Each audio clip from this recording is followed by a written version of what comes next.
are on India Today podcasts and you are in the Sledging Room. Well, this is a special episode of the Sledging Room. You've usually seen me and Akshay and Saurabh getting into each other's skin over the Indian cricket team, but it's been an impressive build-up to the World Cup, so there's not really much to complain about. India have clinched their series against Australia. India won the Asia Cup and in style.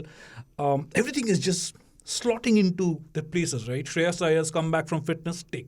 KL Rahul's come back from injury, tick. Jasprit Bumrah never looked like he's been away for so long because of injury. And then you were worried about Surya Kumar Yadav's form.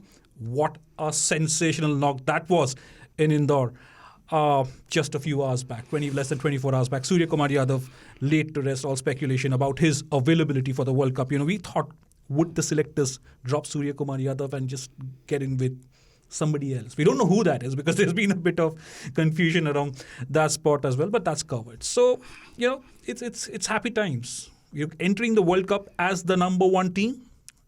Does that really matter? Well, we'll see. We'll figure out when the World Cup really gets underway on the 5th of October. But today is a special episode because we have a legend of the game with us on the Sledging Room. And for some of you who are watching this on YouTube, let me introduce this fascinating book called The Pitchside is My Life in Indian Cricket by Amrit Mathur. I will have to, weave words to figure out how to introduce Amrit Mathur because a lot of you followed cricket will obviously know him. Now, how do I introduce you, Amrit? Journalist. You were a general manager with the BCCI. You were COO of the Delhi Daredevils. You have been part of the Indian team as a manager for some of their most historic tours, the most memorable being the tour of South Africa in 1992. How do you introduce yourself in the cricket spectrum? I'm a journalist. He's a journalist. Most of all, average folks are journalists. But you have worn so many hats. Which one do you like best? Well, I enjoyed all of it. But I think it was by accident. It was by luck. Never did I plan or think that I had been to professional cricket administration or be in situations where I happened to be. So I think I was just somebody who got lucky. That's as modest as Amrit can be. No, one more thing. You said legend. I think that's hell of a stretch. Why is that? Completely. Why is that? No. I think we tend to use these words very loosely. And certainly I'm the farthest from that. No, why I said that was in a different context is because of a lot of journalists spend a lot of time and I'll tell you why, because I'll express my feelings as a reader. Pitchside, of course, we got an autograph book from Amrit a few weeks back. We went to have him on board on this show. It's finally happened today. I got you don't often get a ringside view of Indian cricket. You some of the most iconic books, for instance, The Open by Andre Agassi or Sunny Days. Those are books that you've grown up reading. You really appreciate the masterpieces because of the people who've been involved in that evolution, right? Gavaskar talking about his journey, Agassi talking about his journey.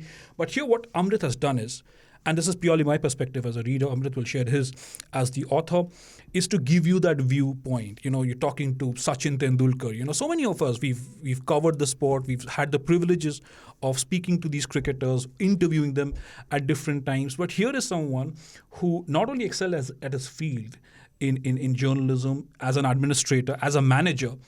There are some snippets, Amrit, with your permission. I'd like to get back to some of those moments from your book where you've called Sachin cricket's Rajinikanth. Now, I haven't heard that phrase being used a lot. That is a complete Amrit gem. So that's where the legendary status comes from. And obviously, you wouldn't want to call yourself. I mean, when Sachin Tendulkar is called a legend, I've seen he would That's also... valid.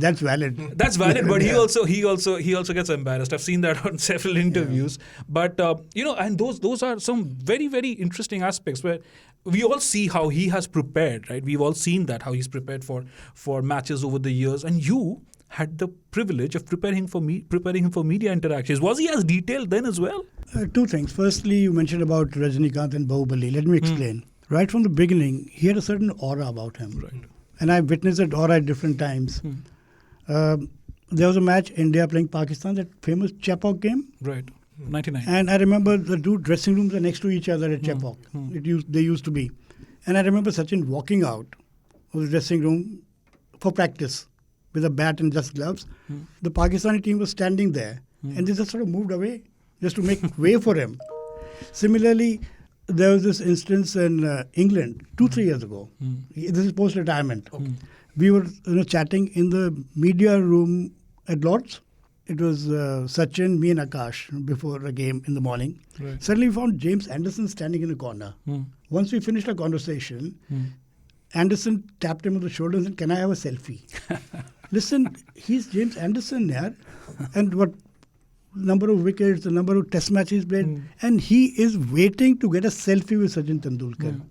There's also a World Cup game, I think in Netherlands, against Netherlands at PAL 2003. Netherlands lost, and after the game, the entire team, their families, children, etc., queued up to get a photograph with Sachin. That's his aura. So he is a very modest, very humble, down-to-earth level. When he walks onto a field, he's Rajinikanth. So that's the reason I mentioned what I did in the book. Yeah. And you've also drawn these interesting sketches of all these personalities. I mean, that's obviously right at the end of the book when you're talking about Sunil Gavaskar, how he would write columns sitting in those bustling dressing rooms. But tell me, because you were directly involved with a lot of them in the dressing room, right?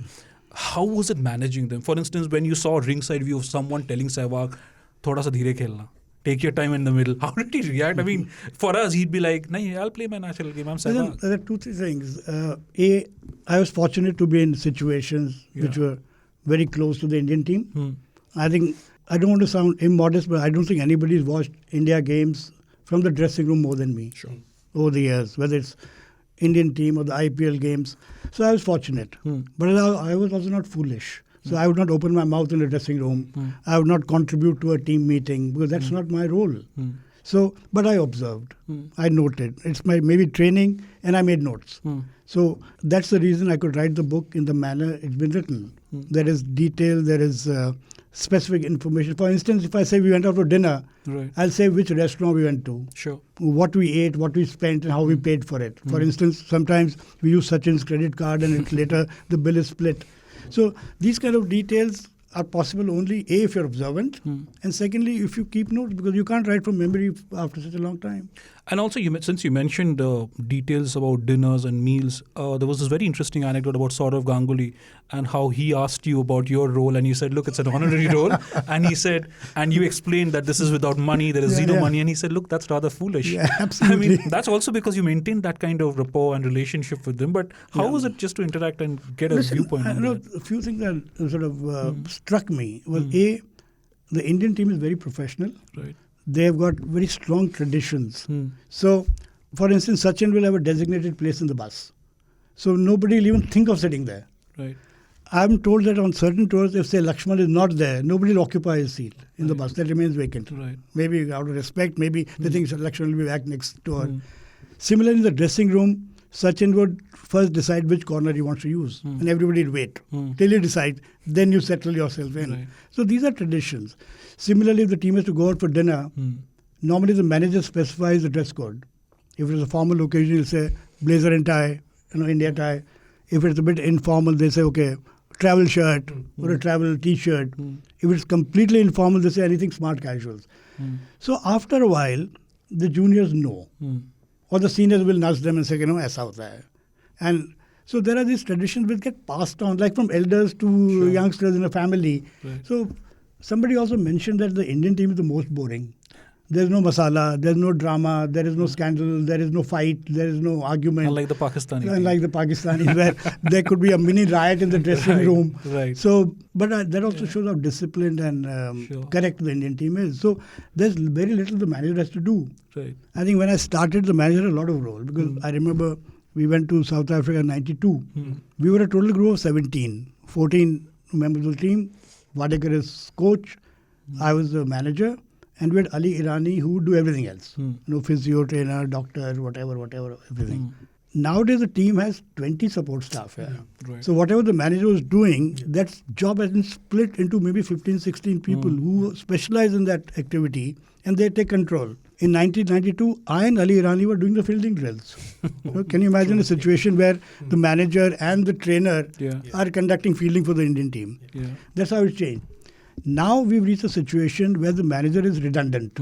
There's nothing to do. He only has to wear a tie, look busy, and maybe on match days distribute tickets. उसके अलावा कुछ काम नहीं है उसका. In your time, the manager was the boss because you also mentioned that. Yeah, he it's was very the president embarrassing. of It the was board. very embarrassing because we went on that first tour. Firstly, I was very young. I think I and Kapil were the same age. Right. So we landed in Zimbabwe for the first test match, and the people came looking for a manager, looking for somebody elder, couldn't find one. Then Kapil brought them to me saying, "Ye hai hamare manager." But what was embarrassing were two things. A, the manager is the leader of the delegation. He gets priority. So in terms of protocol, he's number one. This was embarrassing because there is Wadekar as coach. It's Ajit Wadekar. It's not anybody else. But when it comes to protocol, etc., even a simple thing like, as manager, I'd get a suite in a hotel, not Wadekar. So I found it a bit odd. कि यार मैं कौन और वो कौन. Secondly, at the end of the tour, as manager, I have to write a report on the team. Right. Okay, for instance, if it's you, your performance, are you disciplined? Are you focused? Are you well behaved? Now, I'm supposed to do it for Kapil Dev. I'm supposed to do it for Tendulkar, Azharuddin, Ravi Shastri. So I again felt very foolish. कि मैं कौन होता हूँ ये करने वाला. Then I realized it doesn't really matter. मैंने भी कुछ लिख दिया, knowing कि उसको भी पढ़ता नहीं है. क्योंकि I've been in the receiving end in the BCCI office, running the president's office, and I saw various reports of this kind. Right. Which come and just filed. Nobody cares a damn कि उसमें क्या लिखा है. So it didn't really matter. But they were also very impressed with you, obviously. I mean, जब आपने बात की, when Mr. Scindia called you, for instance, and then he asked you to come and be a part of PILCOM and asked you to accompany him to London, they must have seen that spark in you already, right? You I think mentioned that. Mr. Scindia was very kind to me. I got to know him. He was a railway minister. I got to know him, and he got me into cricket, and he gave me responsibility. He found me. I'm sort of honored that he found me worthy of his trust. He was a very demanding person and couldn't tolerate incompetence of any kind. But I think he gave me a cricket credit card with lifelong validity, which I'm still using. So I'm very sort of grateful to him. Yeah. But it was a tough tour in terms of 1992 because you're going to a country with whom you don't have diplomatic relations. Right. Your passport is stamped not valid for South Africa and Israel. So there's a political subtext to the tour because of return from apartheid, India being first country, it was a black, white, non-white issue. Right. Secondly, from the cricket standpoint, nobody knew anything. We are going into a black hole. I know I shouldn't be using that word, but you're going into, it's like playing that... it's the sledging room. Feel free to use whatever you know. It's like playing Teen Patti and you're playing blind. You have no idea what the team is. What conditions are, what stadiums, what players. So you have absolutely nothing. And that was sort of symbolized by the first question in the team meeting. कि Kepler कौन है? And Kepler was captain, he played for Australia. That was a level of ignorance that you don't even know the captain. Forget the other 15 or 20 whom you are going to play against. Right. So, but as manager, it was walking a bit of a tightrope because politics है एक तरफ cricket hai. But it's not a tough job. You don't have to be extra intelligent. You just have to be smart not to screw up. But since you mentioned the 1992 tour of South Africa, you've also obviously spoken in depth of the 2002 NatWest series, the 2003 World Cup, and the 2004 tour of Pakistan. We hear a lot of cricket diplomacy these days in different contexts, but did the manager then also have to be adept at diplomacy? Because you spoke of the tour of Pakistan and you vividly described the tension in the first ODI in Karachi. Yeah. You know, we all remember watching that ODI. I don't know whether your generation remembers as much, but we remember watching that game and so tense, 349, and India just hung on by a thread to win by 5 runs. But did you also have to bring out an inner diplomat somewhere, because there could have been frictions here and there? Did you have to take any extra measures? Obviously, you've spoken of the warmth that you received in Pakistan, but anywhere did you find any sort of fissures and some moments of tension anywhere? Not really, but on any tour, there'll be some moments where there's some disagreement between what you want and what the home country is willing to do. It could be a simple thing over net bowlers. Net bowlers are not of good, decent quality, or practice becomes, not productive. Right. It could be over too many functions being organized, so the team is very tired. Say, "Aaj fir kahan le ja rahe ho?" It could be anything small. So I don't think it's anything which requires great diplomatic skills. It just requires basic, being alert and aware. So I don't think I think it's overhyped in terms of how difficult the job is.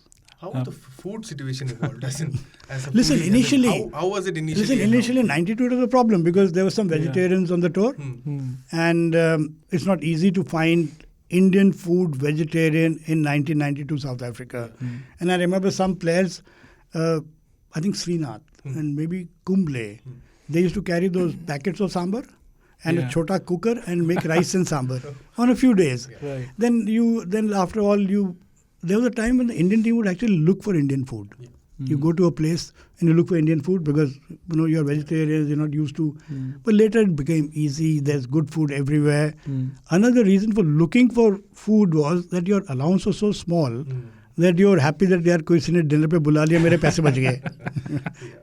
Since you mentioned food, apparently Mohammad Kaif did not like the food at Lord's, and we hear about the menu at Lord's, and everybody adores it so much. Again, that's overhyped. Again, it's overhyped.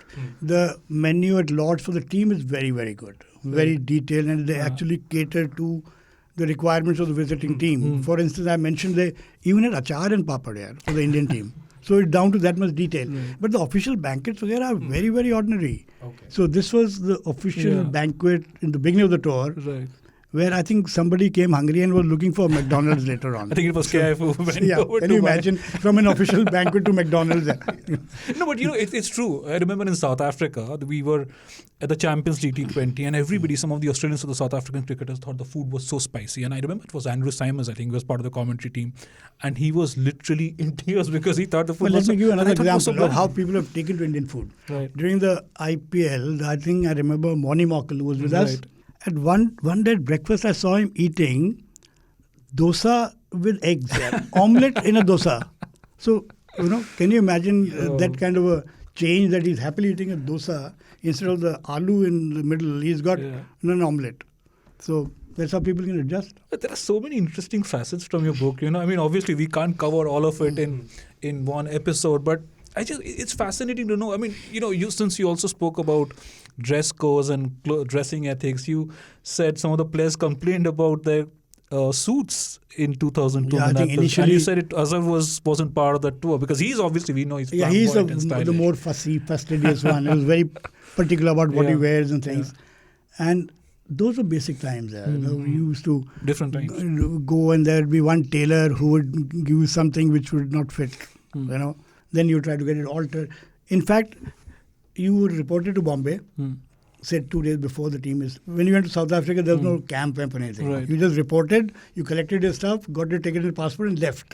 So in that 1 or 2 din, if your suit cut trouser is not okay, there'd be a tailor in the hotel at Taj, fixing or altering your trouser, किसी को लंबा करना है, किसी को छोटा करना है. So that's how basic it was. But now it's totally changed. It's a different situation altogether. I think it's their generation.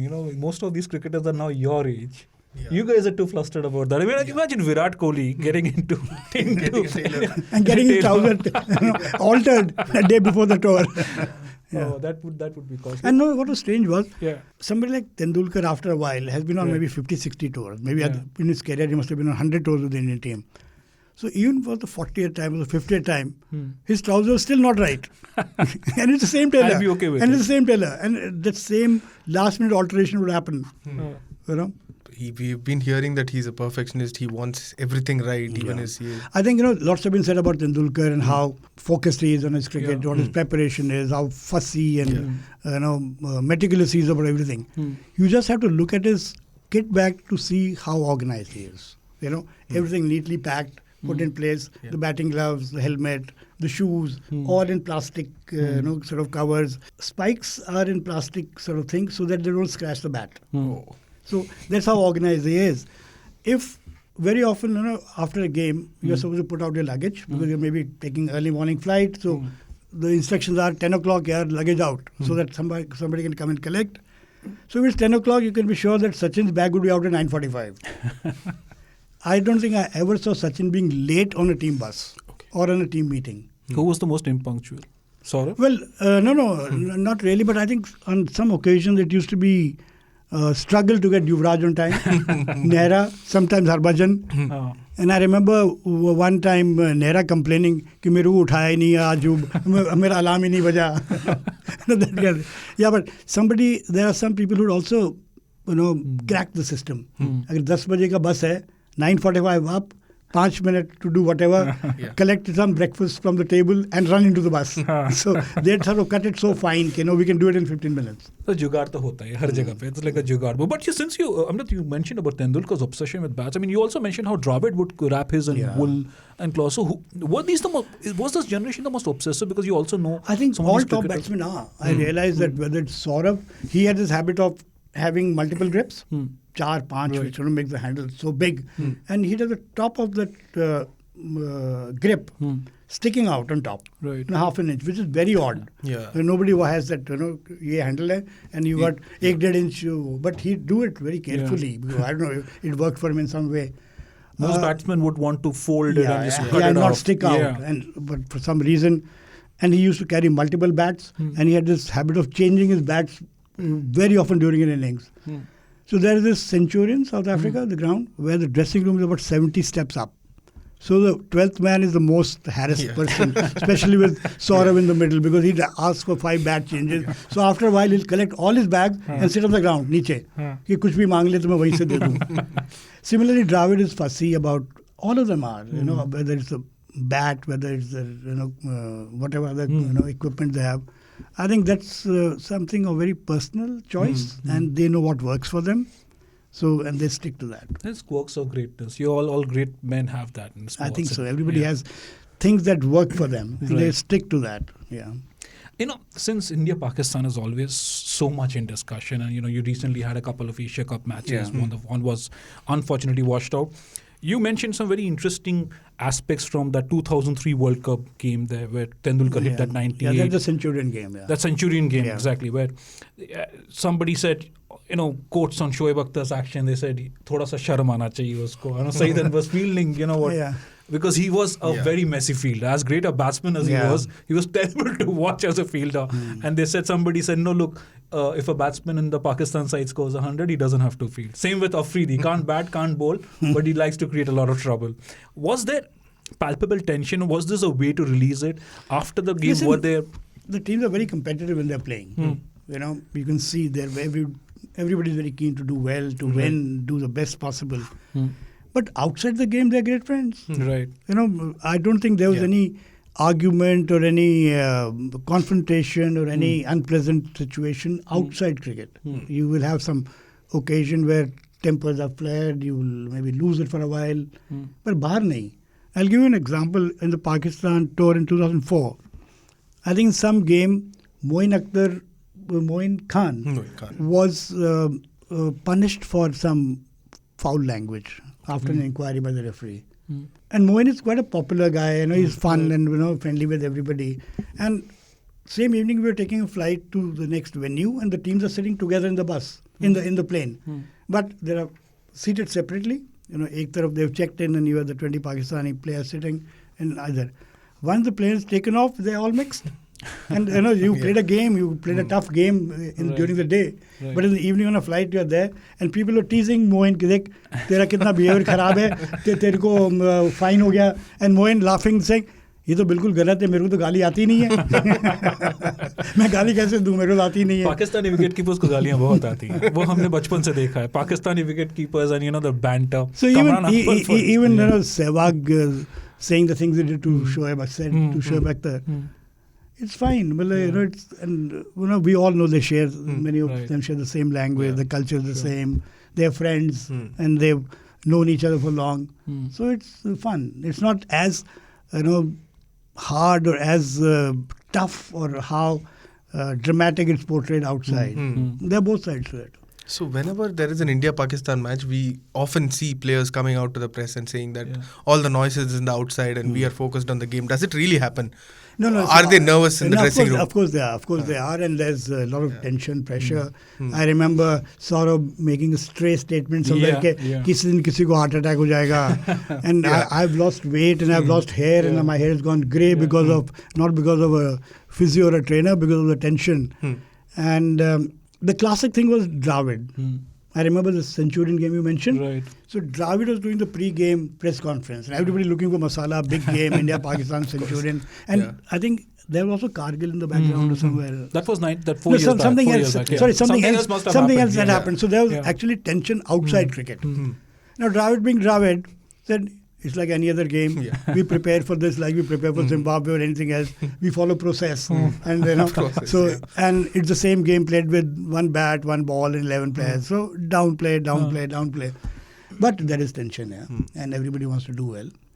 And it's as competitive as it can be. No, because Amrit has mentioned that in detail in his chapter on the 2004 tour, where Ganguly actually, mentions that someday somebody will die of stress when Shoaib Akhtar is running in. Sachin was looking a little scratchy. You said you were a little surprised by that. Sehwag got off to a great start, and we all remember watching that game. We were wondering what's wrong with Sachin.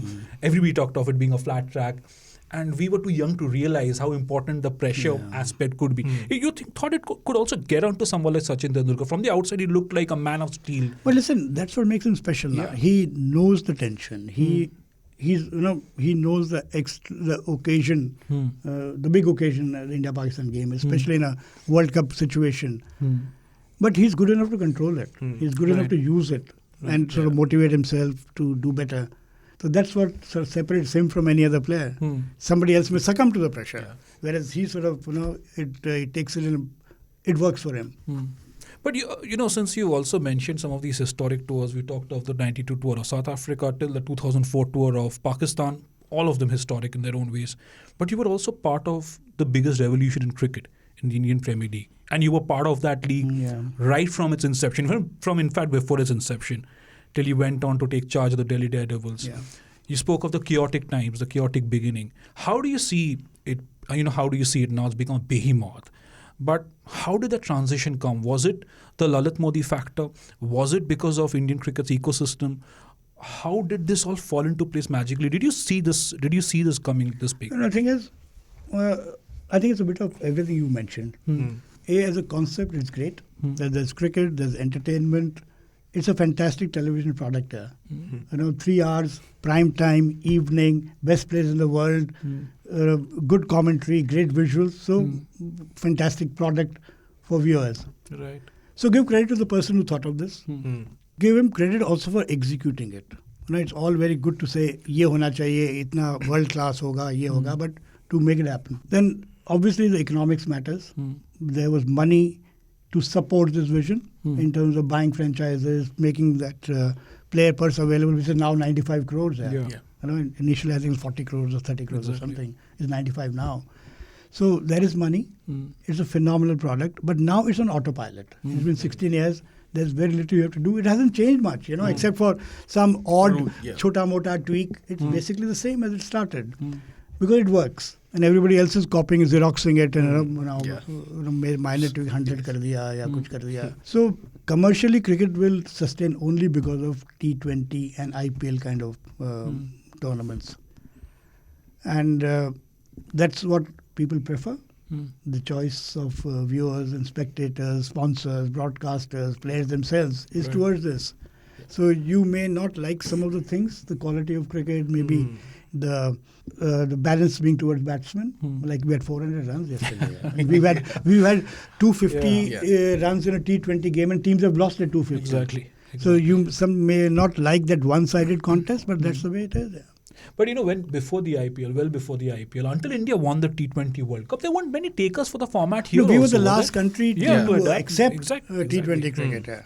But I want to take you back because there is this myth that IPL started as a result of the ICL. Right. But actually, the basic concept of the IPL was something we worked on in the mid-90s. This is around the 96 World Cup. And Mr. Dalmi also proposed a 50-over tournament. No. This was proposed by Lalit Modi, and we and some other colleagues took it to the board through Madhya Pradesh Cricket. Right. And it got turned down for 2-3 valid reasons. One, they thought, ये इतने पैसे की बात हो रही है कि इतने मिलियन में बिक जाएगी, media rights, team में इतना होगा. That money doesn't exist. The economics, the ecosystem would not support a business venture of this kind. So they thought it's unviable. नहीं हुआ. And there was this famous meeting where between Lalit Modi and Mr. Dalmia, where I was present. Right. And Mr. Dalmia said, "Yeah, you're living in a fool's paradise." The meeting ended in less than 5 minutes. Later, there's a twist to this. And Mr. Dalmia telling me now in private, saying that Mr. Dalmia spoke Marwadi, so did I. Yeah. And so did Mr. P.M. Roonghton, Right. another past president. Right. So unless it was something very official, we would converse in Marwadi. You know, so he told me, देखो, अपनी cricket की दुकान है, हम दूसरे को दुकान क्यों लगाने दें? So because the proposal at that time was that IPL would be played and it will be run by a separate company who would be given a license by the board. Right. So his thinking, I think very correctly, was, why should we give to somebody else? If there has to be tournament of this kind, we'll run it. Yeah. Exactly. We are BCCI, we control cricket. So why let somebody else in?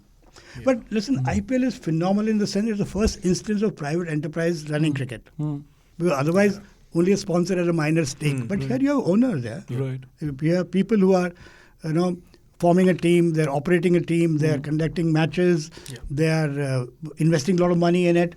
So it is the first time private enterprise or corporates have been invited into cricket. India did it with IPL. England and Australia are still struggling to do it a lot. Exactly. They need money desperately. Both the Big Bash and the 100 are starved of money. Right. Money is available. आप बेच दो टीमें. Now the fear is ऐसे आप बेच दो, Indian owners will buy it. So do you want It already happened in South Africa. It's happened in South Africa. It's happened in the West Indies. It's happened in Dubai. Exactly. So. But those are relatively minor cricket playing countries compared to England and Australia. Right. Now, that's the fear I think England and Australia have. You need the money, and there's an easy way out to get the money, but the danger is, who are you letting in? It's the way the game has evolved, and I think we've all come to accept it, that look, T20s, like you said, Amrit, is the way forward, and all these leagues are basically, if I can use that word, offsprings of the IPL. That's how they watch the IPL evolve. Yeah. But And that's what it has become now, right? And that's why you talk of Indian cricket in the same breath as you do of the West Indies teams back then, because they had that fear factor because of the domination in Test cricket, having won the first 2 World Cups. Now India is a major financial hub, the biggest financial hub. Even though you haven't won anything in the last 10 years, as far as the ICC is concerned, you're still considered to be the top ranked, among the top favorites. And only because of what you've done over the last 2-3 weeks. By the way, the build-up to the World Cup was very scratchy. You didn't know your first 11. Yeah. Amazingly, you weren't playing your best 11. Why do you see the need, Amrit, to rest your big stars so often? Why did Virat Kohli and Rohit Sharma not play the ODIs in the West Indies? Why do you get to pick and choose like that? Sachin, for instance, Kapil, for instance, he played so many Test matches on the tour. Why this trend now? Even we were checking this stat that day that some of these great players, Sachin Tendulkar, Saurav Ganguly, played more than 40 ODIs in a year. Yeah. At that time, has it? I think it's more an issue not of physical drain, but being mentally tired. So you need to just get away and maybe not play a few games and come back. I've seen this with players. It's even on a tour, it's not the matches that tire you; it's the travel that tires you. Packing, unpacking, moving into a new room, settling in. So that's the problem. So if you're doing it for 8-9 months on the road in a year, I can understand people getting mentally tired. This mental health issue is a genuine problem. I don't think nobody talked about it 3 years ago, 5 years ago, but today it's a major thing, and selectors, the board, etc., have to keep that in mind. Not कि आदमी कितना थका है या किसकी injury है. Does he get up in the morning and feel like going to the ground? So I think this reflection of how the pace of the game, the number of games you play, also the pressure the players are on. What do you think of the World Cup build-up? I mean, is it more hyped every Listen, year? you mentioned that boxes have been ticked. I agree totally. Yeah. Because you got your best 15 there, and you have a happy situation where the best 15 seem to be in the best form. Whether it's Shami, whether it's Kuldeep, whether it is Siraj, whether it's a batsman, Bumrah, KL Rahul, okay, so many doubts cleared, Shreyas Iyer, doubts cleared, Ishan runs, everybody, so it's sometimes, it can be a bit, कई बार होता है ना वो sharp लग जाता है, नजर लग जाती है, तो वो भी होता है. Everything fine, but then on a big occasion, one day things don't work out. But again, cynic like Akshay will say, but Australia were understand with their bowling. No Pat Cummins, no Mitchell Starc, no Josh Hazelwood. You weren't really tested. Maybe. It's not your fault. Maybe, but it's that big day that matters there. Yes. It's a cliche. On that day, कौन ना करता, but it's true. Also, a word on, I know we're almost running out of time, but also a word on the women's cricket team, because women's cricket has evolved and how. And I think, again, India have been the pioneers in that regard. With the Women's Premier League, with the way the fees have been slotted out, the broadcast fee, for instance. Were you surprised? Were you taken aback when you saw the media rights going as high as that? Listen, I'm surprised, but I'm always surprised by the numbers of any media rights sale in India. And I think the reason behind that is people just want to control that property. Right. So even if you know it's worth 100 rupees, you're willing to pay 150 because you don't want somebody else to get it. Sure. So partly it's that competitive nature of the business which inflates price. But women's cricket has come a very long way. Sure. And in fact, I was in a way associated with women's cricket. When I was with Railways and there was a women's team and the entire Indian team was employed by Air India. And Mr. Sindhya, my minister, said we should have a women's team. And I was very skeptical. I said, sir, quality nahi hai, koi dekhta nahi hai, kisko interest hai. But he overruled me. He was minister. His boss. He said, nahi karna hai. So Diana was the captain of the Indian team with Air India. So we contacted her. She got the entire team to resign from Air India and join the Railways. So much against my wishes and my judgment in those days, we formed a team. Right. But I think the growth in the last 4 or 5 years has been very good. You've got superstars like Smriti Mandhana, Harmanpreet Kaur and others. Great players there. And the progress in the last 2-3 years has been great. And I think the next 2-3 years will be much more. Because now we have Women's Premier League. Right. Yes. So the same thing will happen to the IPL is happening there with scouts going out, young girls being picked up, state associations, encouraging and creating more tournaments and opportunities.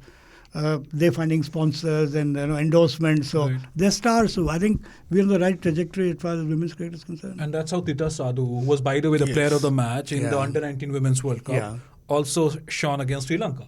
Right? What did she take? 3 for 6? Yes. India going on to, by the way, clinching gold by beating Sri Lanka in the Asian Games. That's history created. But Amrit Mathur, thank you so much for your time. It's always a pleasure talking cricket to you. By the way, before we go, Pitchside by Amrit Mathur.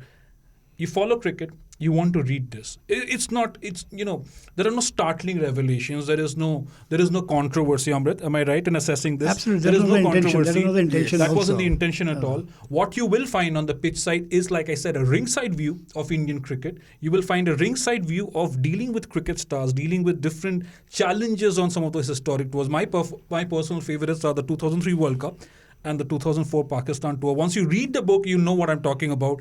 And also, I find that very fascinating, the early phase of the Indian Premier League, how Mr. Modi invited some of his friends over and explained the concept and how they reacted to it. I'm not going to tell you everything, By the way, Amrit, we're also dealing with a generation who don't want to read very often. So I think that this book will also get fans like Akshay who stay away from books for some reason. They don't. They only buy cricket books and they stock them up to look cool. पहले मैं भी रखता था note दिखाने के लिए कि मैं पढ़ा लिखा हूँ.